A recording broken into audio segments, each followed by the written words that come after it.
তাওহীদি media, বিশুদ্ধ ইসলামের পথে। কোনো ব্যক্তির মোট সম্পদের মধ্যে যদি হালাল হারাম দুটোই থাকে এবং সেটার পরিমাণ যদি জানা না থাকে, তখন এর থেকে কিভাবে পরিত্রাণ পাওয়া যাবে? হালাল এবং হারাম একদমই জানা থাকবে না, এটা খুব রেয়ার কেস। একজন ব্যক্তি হারাম পন্থায় কী কী অর্জন করলো সেটা সে খুব ভালো জানে, এবং তার মধ্যে হালালের অংশ কতটুকু সেটাও সে ভালো জানে। হ্যাঁ, এখন হালাল সোর্স থেকে কতটুকু, কত পার্সেন্ট এসছে, তাহলে বাকি সোর্সটা হারাম। অথবা হারাম সোর্স থেকে কত টাকা এসেছে, কত পার্সেন্ট এসেছে, তাহলে বাকি সোর্সটা হালাল।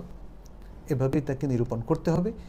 আর যদি কোনো ব্যক্তি অনেক দিন গাফলতির মধ্যে থাকে, যে কারণে সে আসলে দীর্ঘদিন হালাল হারাম মিক্স আপ করে চলেছে, এখন তার অনেক সম্পত্তি, এখন তার বের করা কঠিন হচ্ছে যে কোনটা কত, তাহলে ভাই আপনি গেস করবেন। গেস করে অধিকাংশ সম্পত্তি, অর্থাৎ আপনার যদি মনে হয় আপনার যেমন 50 লাখ টাকা আছে, আপনার যদি মনে হয় এর মধ্যে 20 লাখ হারাম, আপনি 25 লাখ ধরবেন। আপনার যদি মনে হয় 25 লাখ হারাম, মানে গেস করে আপনি আরও বেশি ধরবেন।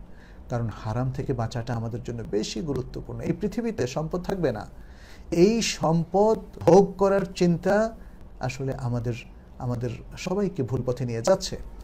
অতএব যারা এখন সিরিয়াস হালাল এবং হারামের মধ্যে পার্থক্য সূচনা করতে চান, তাহলে গেস করে যেই পরিমাণ সম্পত্তি আপনি হারাম হিসাবে চিহ্নিত করবেন তার চেয়ে আরও বেশি ধরবেন।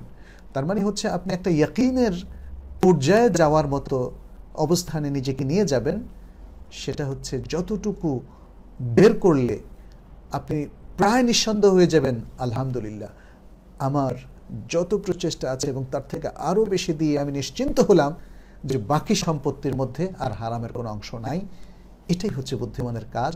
বিচক্ষণ ব্যক্তি এভাবেই তার হারামকে আলাদা করবেন এবং হারামকে হারাম মাল সওয়াবের নিয়ত ছাড়া কীভাবে জনকল্যাণে ব্যয় করতে হয় সেভাবে আপনি ব্যয় করবেন।